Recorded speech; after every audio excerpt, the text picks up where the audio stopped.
Hello friends, welcome to editorial analysis by Simplified Civil services.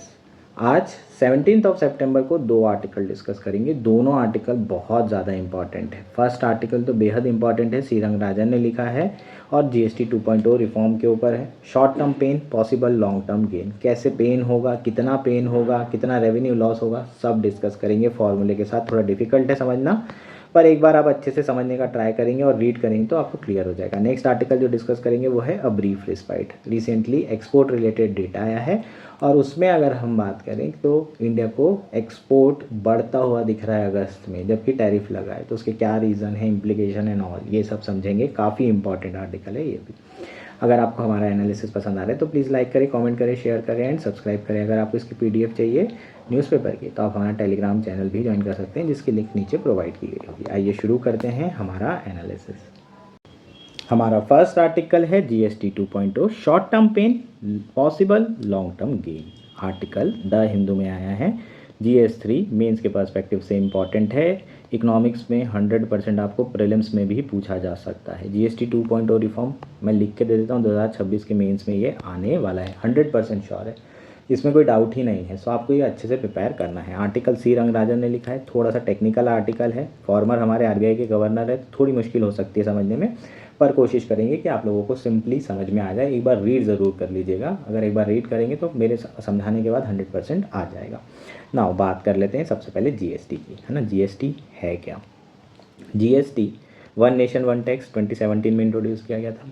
ठीक, concept था पूरे देश में एक ही टैक्स होना चाहिए। क्यों? क्योंकि टैक्स बहुत ज़्यादा लग रहे थे, उसके कारण जो गुड्स की प्राइसेस हैं वो बहुत इंक्रीज़ हो जा रहा था, कंज्यूमर को बहुत ज़्यादा नुकसान हो रहा था। ऐसे में अगर प्राइस बढ़ते हैं तो क्वांटिटी डिमांडेड कम हो जाती है, ओवरऑल प्रोडक्शन कम होगा। तो हमने क्या सोचा कि भाई टैक्सेस का जो कास्केडिंग इफेक्ट है उसको कम किया जाए, डबल टैक्स लग रहा है उसको ना लगाया जाए और एक सिंगल टैक्स होना चाहिए। स्टेट गवर्नमेंट और सेंट्रल गवर्नमेंट दोनों मिलकर एक सिंगल टैक्स लगाए। प्रॉब्लम क्या थी? स्टेट गवर्नमेंट को रेवेन्यू लॉस होता। तो क्या किया गया कि कई सारे टैक्स स्लैब रखे गए, सिर्फ एक सिंगल टैक्स रेट नहीं रखा गया, कई स्लैब रखे, 0, 5, 12, 18, 28, टोटल 5 स्लैब्स थे। इसके अलावा कंपनसेशन सेस भी रखा गया, एक सेस लगाया गया और उससे जो रेवेन्यू आता वो स्टेट गवर्नमेंट को जो रेवेन्यू लॉस हो रहा है उसको कंपनसेट करने के लिए दिया जा रहा था। अब कंपनसेशन सेस ख़त्म हो चुका है, अब जो है कंपनसेट करने की ज़रूरत भी नहीं है। सो इमीडिएटली जो लॉस हो रहा था उसके कारण हमने इस तरह का स्ट्रक्चर बनाया, सो दैट कि लॉस बहुत ज़्यादा ना हो, कंपनसेशन सेस भी रखा। तो ये स्ट्रक्चर भी थोड़ा कॉम्प्लिकेटेड ही है, क्योंकि वन नेशन वन टैक्स के हिसाब से होना क्या चाहिए कि एक ही टैक्स रेट होना चाहिए। तो इसमें दोबारा से रिफॉर्म करने की ज़रूरत पड़ी और अभी GST 2.0 आया है। नाउ दूसरा जो इम्पॉर्टेंट पॉइंट है वो क्या है? Destination based tax. Destination based tax का मतलब है कि जो भी गुड्स को कंज्यूम करेगा फाइनली उसको टैक्स चुकाना पड़ेगा। कौन कंज्यूम करेगा? कंज्यूमर कंज्यूम करेंगे। सो जो प्रोडक्शन प्रोसेस होती है उसमें कई सारे फैक्ट्रीज़ होंगी, कई सारे जो प्रोड्यूसर्स होंगे, उनके ऊपर कोई टैक्स नहीं लगेगा। होता क्या था पहले मैं बता देता हूँ। लेट्स से कि वीट है, आटा बना, उसके बाद ब्रेड बनी।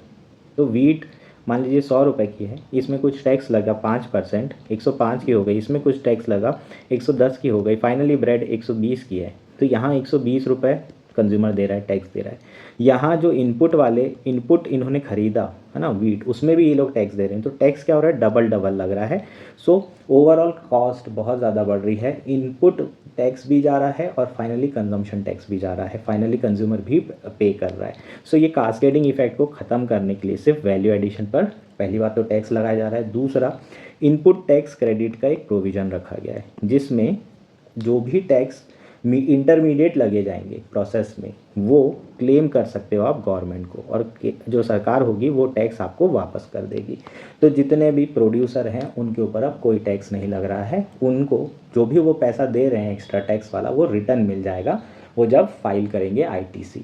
सो फाइनली जो ओवरऑल कॉस्ट होगी, प्राइस होगी, वो कम हो जाएंगे और गुड्स का क्वांटिटी, प्रोडक्शन और कंजम्पशन बढ़ जाएगा। प्रोडक्शन बढ़ेगा, कंजम्पशन बढ़ेगा तो GST बढ़ेगी, और GST बढ़ेगा तो रेवेन्यू बढ़ेगा। सो हमारा जो GST है वो डेस्टिनेशन बेस्ड टैक्स है। कंजम्पशन एंड प्रोडक्शन एफिशिएंसी बढ़ाने के लिए ये टैक्स रखा गया था। कोशिश की गई थी कि जो फाइनल टैक्स इंसिडेंस है वो कंज्यूमर के ऊपर आए और जो इनपुट में टैक्स दिए जा रहे हैं वो वापस रिबेट कर दिए जाए। लेकिन बहुत ही कॉम्प्लेक्स मैकेनिज्म के साथ हमने इसे इम्प्लीमेंट किया, जिसमें कंपनसेशन सेस मैकेनिज्म थी जो अभी हमने डिस्कस किए, मल्टीपल टैक्स रेट थे जो मैंने आपको बताया, और इन्वर्टेड ड्यूटी स्ट्रक्चर था। ये सब प्रॉब्लम थी। इन्वर्टेड ड्यूटी स्ट्रक्चर और बता देता हूँ।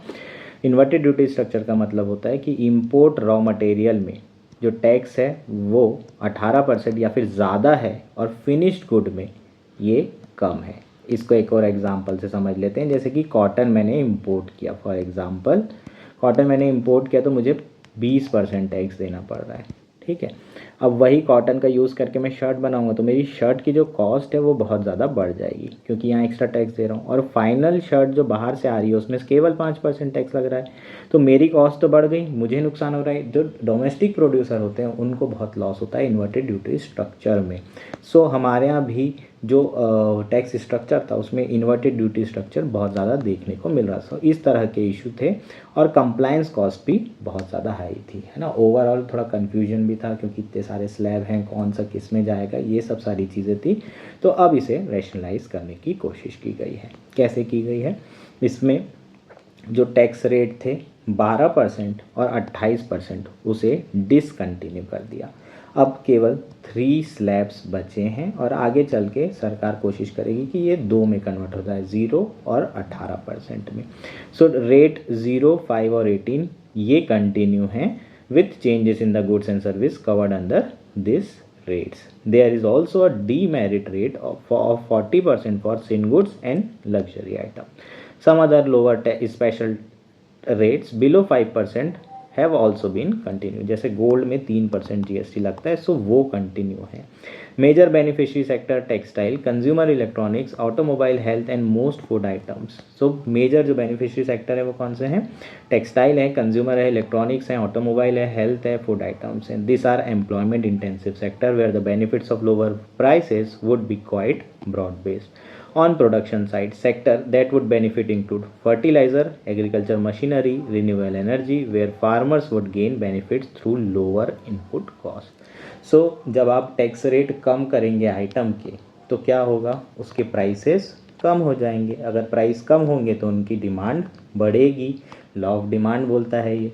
अब डिमांड बढ़ेगी तो प्रोडक्शन भी बढ़ेगा। तो कौन कौन सी इंडस्ट्री में फ़ायदा होगा यहाँ पर अभी हमने डिस्कस किया है। टेक्सटाइल है, कंज्यूमर इलेक्ट्रॉनिक्स, जिसमें भी टैक्स रेट कम किए गए हैं। जो आइटम को 12% था उसे 5% में ले आया, 18 में था 5 में ले आए, तो इन सारे आइटम्स में क्या होगा? प्राइसेस कम होंगे। बेनिफिट किसको मिल रहा है? फाइनली कंज्यूमर को। प्रोड्यूसर को कैसे मिलेगा? उनके गुड की डिमांड बढ़ेगी तो प्रोडक्शन बढ़ेगा, प्रोडक्शन बढ़ेगा तो एम्प्लॉयमेंट और जीडीपी भी बढ़ेगी। ये सब सारी चीज़ें होगी, लेकिन कब? लॉन्ग टर्म में। इमीडिएटली ऐसा कुछ नहीं होगा। इमीडिएटली जो है सिर्फ बेनिफिट्स जो है लोगों को मिलना शुरू होंगे। लॉन्ग टर्म में आपकी जीडीपी बढ़ती हुई दिखाई देगी। Of the total 546 goods where rate changes have been brought in, more than 80% have been subjected to rate reduction and 20% to rate increase, है ना। तो टोटल 546 आइटम है जिसके हमने टैक्स रेट को बदला है, दूसरे स्लैब में डाल दिया है। सो मेजर जो 80% आइटम है उनके टैक्स कम हुए हैं, 20% ऐसे आइटम हैं जिनके रेट बढ़ाए गए हैं।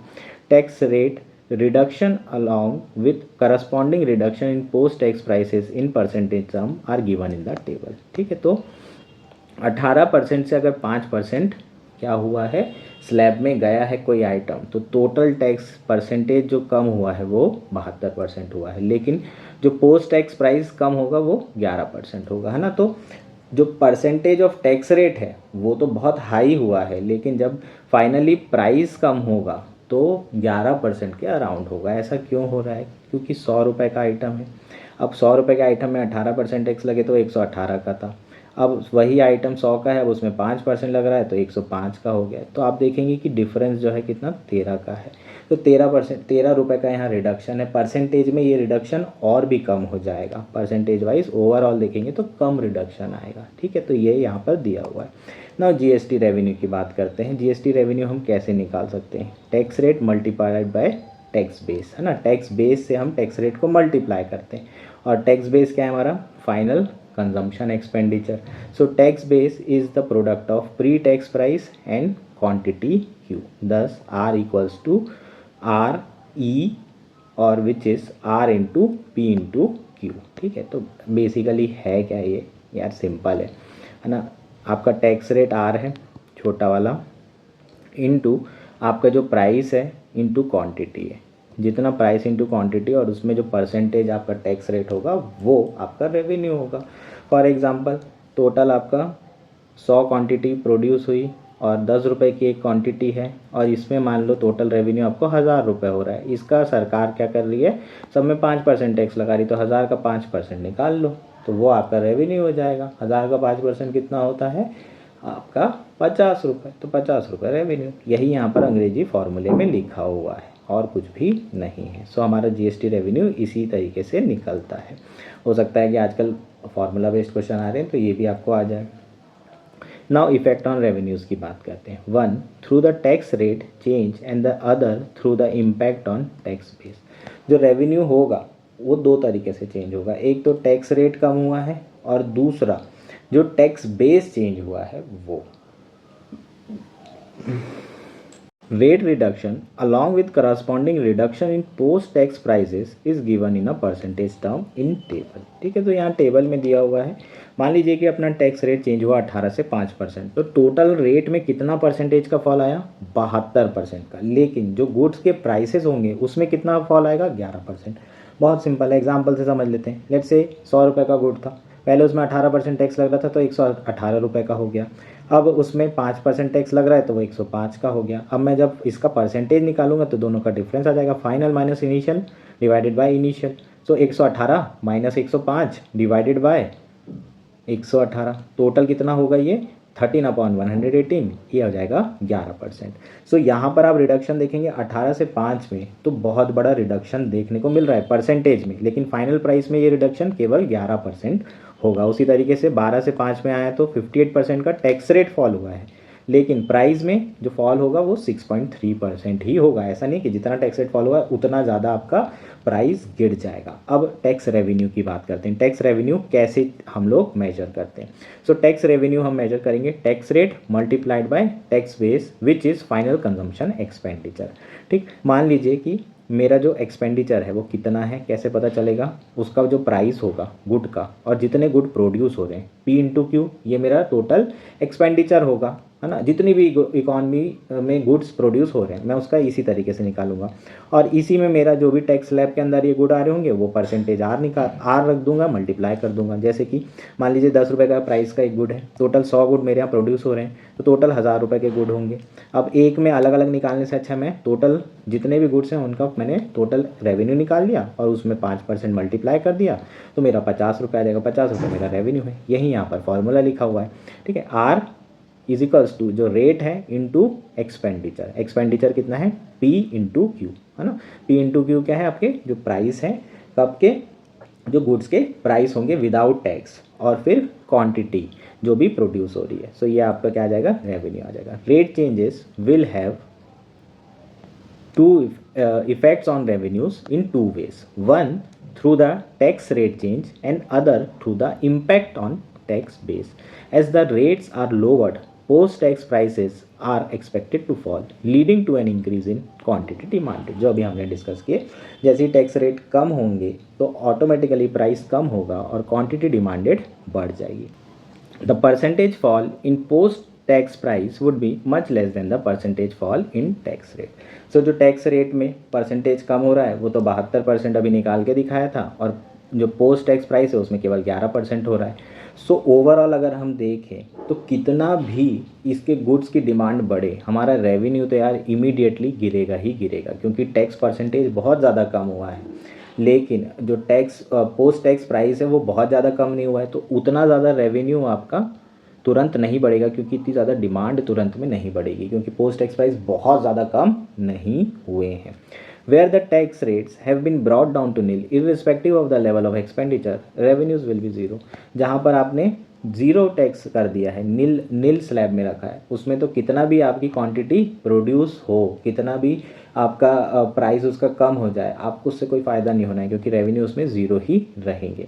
There are only limited instance of the increase in tax rates in case where the tax rate has been increase from 28 to 40, है ना। ओवरऑल जो टैक्सेस बढ़ाए गए हैं वो 28% जो स्लैब में थे वो उसे 40 कर दिया गया है। बस प्रॉब्लम क्या है कि पहले 28% लग्जरी लगाई जा रही थी और सेस भी लिया जा रहा था, तो ओवरऑल ये 40% के आसपास ही थे।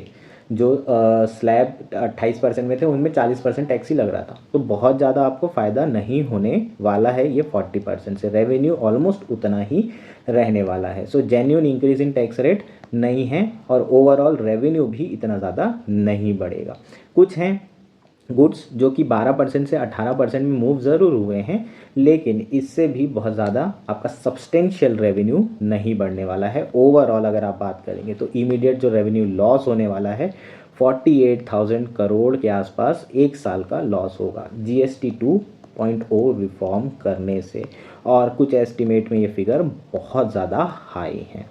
Now the benefit would accrue to the taxpayer and his disposable income would go up। Benefit किसको होगा? टैक्स पेयर को। किसको होगा? कंज्यूमर्स को। उनकी जो इनकम होगी वो बढ़ जाएगी। कैसे बढ़ जाएगी? पहले 118 रुपये दे रहे थे, अब 105 रुपये में वही गुड आ रहा है, तो इनके 13 रुपये बढ़ गई इनकम। इनकी रियल इनकम क्या हो गई? 13 रुपये यहाँ बढ़ गई। आप बोलोगे कि सर इनकम तो उतनी है। अरे भाई पहले 118 रुपये दे रहे थे, अब 105 ही दे रहे हैं, तो 13 रुपये उन्हें सेव किए ना, तो ये एक्स्ट्रा इनकम है। ये एक्स्ट्रा इनकम से वो क्या खरीद सकते हैं? बाकी गुड्स भी खरीद सकते हैं। अब जो एसेंशियल गुड हैं, कभी भी इनकम बढ़ती है तो एसेंशियल गुड कभी भी उनकी क्वांटिटी डिमांडेड नहीं बढ़ती, क्योंकि हमें हमारे जो तेल, कंघी, ये सब सारी चीज़ें यार वो तो एक ही खरीदी जाएगी ना। तेल भी एक ही डब्बा खरीदेंगे, ऐसा तो नहीं है कि दो खरीदना चालू कर देंगे थोड़ा रेट कम हो गया तो। सो एसेंशियल गुड्स की डिमांड उतनी ही रहती है। सो जितने भी 5% रेट वाले हैं इसमें भी आपका रेवेन्यू बहुत ज़्यादा नहीं बढ़ने वाला है, क्योंकि ओवरऑल क्वान्टिटी डिमांडेड भी बहुत ज़्यादा नहीं बढ़ने वाली है। फ़ायदा कब होगा? फ़ायदा जब होगा जब इनकी डिस्पोजेबल इनकम बढ़ेगी और ये 18% स्लैब रेट वाले गुड्स खरीदेंगे, 28% तो ख़त्म हो गया है, 40% वाले लग्जरी और कंफर्ट आइटम खरीदेंगे, तब सरकार का रेवेन्यू इंक्रीज़ होगा। लेकिन इमीडिएटली तो बिल्कुल इंक्रीज़ नहीं होने वाला है, इमीडिएट लॉस होगा और रेवेन्यू गेन जो है इमर्ज होगा over the long time. GST impact on growth arises from avoiding cascading and promoting better resource allocation. The new rate categories do not fully avoid cascading। ठीक है, तो अभी जो नया टैक्स रेट आया है इसमें पूरी तरीके से कास्केडिंग ख़त्म नहीं हुई है। इसे समझते हैं कैसे। बहुत सारे ऐसे गुड्स हैं जिनमें 5% टैक्स लगाया जा रहा है, लेकिन इनपुट में जो टैक्स है वो 18% के आसपास है। कैसे है समझोगे आप? इसे ऐसे समझते हैं, 1 लाख रुपए का आपने क्या किया? रॉ मटेरियल बुलवाया, उस पर 18% टैक्स था। 18% टैक्स था, तो अब क्या होगा कि ये 1,18,000 का हो गया। आपने ये टैक्स पे कर दिया क्योंकि आपको पे तो करना ही पड़ेगा। फाइनली जो गुड्स की वैल्यू थी वो कितने रुपए में हुआ? ये 1,20,000 का फाइनली कंज्यूमर ने कंज्यूम किया और इसमें 5% टैक्स लगा, तो 5% टैक्स इसका 6,000 रुपये होता है। तो ये 6,000 रुपये आपको मिले। अब आपने 18 पे किया, ये 6 मिले, आपके 12,000 जो रुपये ना स्टक हो जाएंगे। क्यों? क्योंकि फाइनल जो गुड है ना, जो फाइनल कंज्यूमर पे कर रहा है वो केवल कितना कर रहा है? 5% कर रहा है, और आपने इनपुट में कितना दिया है? 18%। सो इस तरह की इन्वर्टेड ड्यूटी स्ट्रक्चर हमें देखने को मिल रहा है, और ऐसे में जो क्लेमिंग है इनपुट टैक्स क्रेडिट की वो बहुत मुश्किल हो जाती है। सरकार ऐसे रिटर्न नहीं करती है क्योंकि उनका तो नुकसान हुआ है। उनको तो यहाँ पर अगर रिटर्न कर देगी तो 12,000 जो रुपए हैं वो ना कंज्यूमर से मिल रहे हैं और ना ही 12,000 रुपये उनको किससे मिलेंगे? प्रोड्यूसर से मिलेंगे, मैन्युफैक्चरर से मिलेंगे। तो उनका 12,000 का नुकसान हो जाएगा, क्योंकि उन्होंने तो 18% टैक्स लगाया हुआ है। किस पे? इनपुट पे। ठीक है, तो अभी भी कास्केडिंग इफेक्ट है। सो इसे भी सरकार को डील करना पड़ेगा जल्द से जल्द आने वाले समय में। ओवरऑल इम्प्लीकेशन की बात करते हैं। सरकार ने रिसेंटली टैक्स रिफॉर्म किए हैं डायरेक्ट टैक्सेशन में भी। डायरेक्ट टैक्सेशन में लगभग रिफॉर्म करने के कारण 1 लाख करोड़ का रेवेन्यू फॉरगॉन हुआ है, रेवेन्यू लॉस होगा इस साल पे। और इस बार का जो नॉमिनल जीडीपी है वो 10% से बढ़ने की बात की गई थी। पहले क्वार्टर में ये 8% के अराउंड बढ़ रही है, 8.8% के। अगर इसी तरीके से जीएसटी रेवेन्यू भी लॉस होता है तो ओवरऑल जो नॉमिनल जीडीपी है वो इतना जितना बजट में रखा गया उतना नहीं बढ़ पाएगी और कंस्ट्रेन होगा। किसके ऊपर होगा, फिजिकल बर्डन बढ़ेगा किसके ऊपर बढ़ेगा, सरकार के ऊपर बढ़ेगा।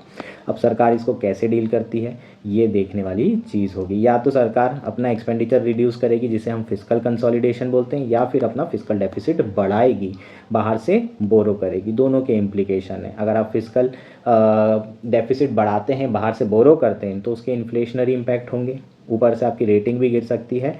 So real GDP, real growth में इसके इम्प्लीकेशन 100% होंगे। और अगर आप फिजिकल कंसोलिडेशन करते हैं, अपना ओवरऑल एक्सपेंडिचर कम करते हैं, तो हो सकता है कि कैपिटल एक्सपेंडिचर कम हो, क्योंकि आप सब्सिडी तो कम नहीं कर सकते, वेलफेयर स्टेट है। सो कैपिटल एक्सपेंडिचर कम होगा तो भी जीडीपी कम होगी। तो सरकार आगे कैसे कार्य करती है, क्या करती है, ये देखने वाली चीज़ होगी। सो ओवरऑल हमारा कंक्लूजन क्या है, कंक्लूजन ये है कि जीएसटी का शॉर्ट टर्म लॉस होगा, लॉन्ग टर्म रेवेन्यू होगा। फ़ायदा ये होगा कि आने वाले समय में प्राइसेस कम हो जाएंगे, ओवरऑल क्वांटिटी डिमांडेड बढ़ेगी, तो जो इंडस्ट्री होगी वो डिमांड को देखते हुए इन्वेस्टमेंट बढ़ाएगी। अगर प्राइवेट इन्वेस्टमेंट बढ़ेगा तो ही सस्टेनेबल ग्रोथ होगी, सरकार हमेशा इन्वेस्ट नहीं कर सकती। सो हमारे यहाँ जो सेंटीमेंट है अभी वो सही नहीं है, प्राइवेट इन्वेस्टमेंट ज़्यादा नहीं हो रहा। सो ओवरऑल सरकार की मंशा ये है कि प्राइवेट इन्वेस्टमेंट बढ़ाओ और जीडीपी, पोटेंशियल जीडीपी अचीव करो। ये कंप्लीट आर्टिकल था। होपफुली ये आर्टिकल आपको समझ में आ गया होगा। नेक्स्ट आर्टिकल है अब brief respite. Article the Hindu में आया है, GS3 मेंस के पर्सपेक्टिव से इंपॉर्टेंट है, प्रीलिम्स के पर्सपेक्टिव से इंपॉर्टेंट है। केंद्र सरकार के लिए एक बहुत सुकून और शांति भरी खबर आई है। Ministry of commerce and industry के द्वारा अगस्त का ट्रेड डेटा रिलीज़ किया गया है, जिसमें एक्सपोर्ट में 6% की बढ़ोतरी होती देखी गई है। इंपोर्ट्स भी कम हुए हैं, ओवरऑल जो ट्रेड डेफिसिट है वो कम हुआ है। सो ओवरऑल इंडिया को थोड़ी शांति मिली होगी, वो भी जब अमेरिका ने टैरिफ लगाया है 25% रेसिप्रोकल टैरिफ और 25% पेनाल्टी, ओवरऑल 50% टैरिफ लगाया है, जिसके कारण कई ऐसी इंडस्ट्री है जो कि लेबर इंटेंसिव है, जो अपना एक्सपोर्ट यूएस में करने वाली थी, अब वो नहीं कर पा रहे हैं। अब उन्हें या तो उस सामान को कहीं और एक्सपोर्ट करना पड़ेगा, या तो डोमेस्टिकली उसकी खपत बढ़ानी पड़ेगी, या तो वो सस्ते में बेचना पड़ेगा, उससे उनको बहुत लॉस हो सकता है। सरकार से उन्होंने कहा है कि भाई मुझे लोन रीपेमेंट मोरेटोरियम दीजिए या फिर इंटरेस्ट सबवेंशन दीजिए, जो मैंने कर्जा लेके रखा है अपना एक्सपोर्ट करने के लिए, क्योंकि अब वो एक्सपोर्ट होगा नहीं तो मुझे तो नुकसान हो जाएगा, मैं लोन कैसे चुकाऊंगा। इन सारे चीज़ों के बैकड्रॉप में ये न्यूज़ आई है। और जो टैरिफ लगाए गए थे वो अगस्त में ही लगाए गए थे। हालांकि जो एक्सपर्ट हैं उनका मानना है कि इसके जो इम्पैक्ट हैं वो हमें सितंबर के डेटा में देखने को मिलेंगे। टोटल अगस्त में 6% एक्सपोर्ट क्या हुए हैं, बढ़े हैं, और इंपोर्ट डिक्लाइन हुए हैं लगभग 10% के अराउंड। ठीक, तो मेनली जो इंपोर्ट कम हुआ है वो किसके कारण है, गोल्ड का इंपोर्ट कम हुआ है 57% और सिल्वर का इंपोर्ट कम हुआ है। सो जो इंपोर्ट्स डिक्लाइन हुए हैं वो मेनली गोल्ड और सिल्वर के कारण है। ट्रेड डेफिसिट नैरो होकर $26.49 बिलियन हो चुका है अगस्त में। जुलाई में ये $27 बिलियन के आसपास था।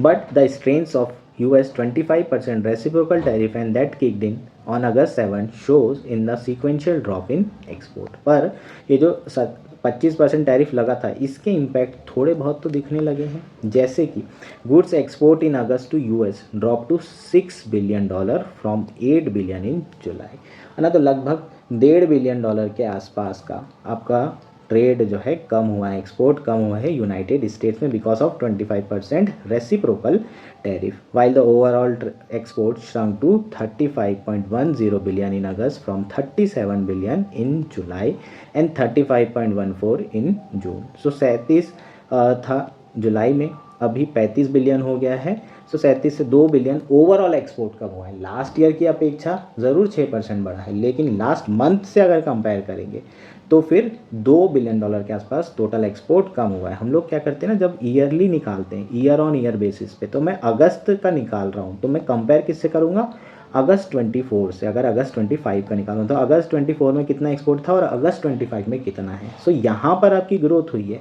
लेकिन अगर आप जून और जुलाई 25 से मेजर करेंगे, जुलाई 25 और अगस्त 25 से, तो यहाँ पर आप देखेंगे कि एक्सपोर्ट आपके क्या हुए हैं, इनफैक्ट कम हुए हैं, है ना। $2 बिलियन का एक्सपोर्ट कम हुआ है। ये चीज़ आपको समझनी चाहिए, ये चीज़ इंपॉर्टेंट है ना। ये सब चीज़ें आपको कभी भी पूछी जा सकती इंटरव्यू वगैरह में। This suggests that the scramble for stockpiling by American importers have begun to slow and full effects of the 50% tariffs will reflect in the September trade effect। ठीक है, तो यहाँ पर आप देख रहे हैं कि इम्पैक्ट बहुत ज़्यादा नहीं है, इसलिए नहीं है क्योंकि जो इम्पोर्टर्स थे ना, उन्होंने खूब सारा, पता था कि डोनाल्ड ट्रंप लगाने वाला है, उन्होंने खूब सारा जो माल है अपने गोडाउन में लाकर मतलब रखवा लिया था। अब लेकिन अब नहीं रखवा सकते क्योंकि अब टैरिफ बढ़ गया है। अब सितंबर में आप देखोगे कि बहुत नुकसान होगा। While US shipment in electronics, jam, jewellery and engineering goods saw mild declines in August, textile witness the sharpest fall about 2.7%। तो टेक्सटाइल में ऑलरेडी शार्पेस्ट फॉल दिख रहा है, इंजीनियरिंग गुड्स में और जैम एंड ज्वेलरी में इतना ज़्यादा डिक्लाइन नहीं है। यहाँ पर इन्वेंट्री पहले से फुल करके रख ली गई होगी। Not surprisingly drug and pharmaceutical sector that is exam from tariff have done well sequentially and on year with export growing 6.94 year on year to 2.5 billion in अगस्त। ठीक है, फार्मास्यूटिकल और जो ड्रग इंडस्ट्री जिस पे कोई टैरिफ नहीं लग रहा था उस पर बराबर ग्रोथ हुई है क्योंकि टैरिफ नहीं लगा था। तो ऑब्वियसली नेक्स्ट इंपॉर्टेंट पॉइंट है वो है worrying sign, sharp decline in imports across product and sector, है ना। इम्पोर्ट्स गिर रहे हैं, ये एक चिंता की बात है। क्यों है यार? क्योंकि अगर इंपोर्ट्स गिर रहा है इसका मतलब हमारे यहाँ जो इकोनॉमिक एक्टिविटी, जो डिमांड है वो उतनी ज़्यादा नहीं हो रही होगी। और मेनली कौन से? ट्रांसपोर्ट इक्विपमेंट में, कोल एंड अलाइड प्रोडक्ट्स में, वुड एंड अलाइड प्रोडक्ट्स में, आयरन और स्टील, इन 4 जगह पर आप देख रहे हैं कि इंपोर्ट गिर रहे हैं। सो ये एक तो ये इकोनॉमिक एक्टिविटी स्लो डाउन हो गई हो, या फिर चीपर डोमेस्टिक सप्लायर ढूंढने की कोशिश की जा रही है क्योंकि टैरिफ रिलेटेड प्राइस प्रेशर बढ़ गया है ना। तो हमने बाहर से इंपोर्ट करने से अच्छा हो सकता है कि हमने यहाँ पर देखें कि यार डोमेस्टिकली कोई हमें सस्ता आदमी मिल जाए, क्योंकि अब बाहर से जो एडवांटेज मिल रहा था वो तो मिल नहीं रहा है, ऊपर से ट्रांसपोर्टेशन कॉस्ट भी लगने वाली है। सो उससे बेटर है कि आप डोमेस्टिकली देख लो। तो यहाँ पर इम्पोर्ट्स जो हैं वो भी कम हुए हैं। अब ये किस कारण से हुए हैं वो तो हमें आने वाले मंथ में ही पता चलेगा। Lower merchandise import might be good for deficit but a sudden decrease such as this is alarming. लेकिन एकदम से अगर ऐसे कम हो रहा है तो ये अलार्मिंग है इकोनॉमिक एक्टिविटी, क्योंकि ओवरऑल हमारे इन्फ्लेशन भी कम हो रहा है यार, कहीं रिसेशन और डिफ्लेशन की तरफ तो नहीं बढ़ रहे। भले ही हमारे जो चाइना और इंडिया के टाइज हैं वो स्ट्रेंड हैं, पर बीजिंग आज भी हमारा टॉप ट्रेडिंग नेशन है और सबसे ज़्यादा इम्पोर्ट वहीं से हो रहे हैं। सो आने वाले समय में हमें, है ना, कोशिश करनी पड़ेगी कि चाइना के साथ संबंध अच्छे हो सके और ट्रेडिंग भी अच्छे हो सके और एक्सपोर्ट हम बढ़ा सकें इंपोर्ट के साथ साथ। सो ये हमारा कंप्लीट आर्टिकल हो जाएगा।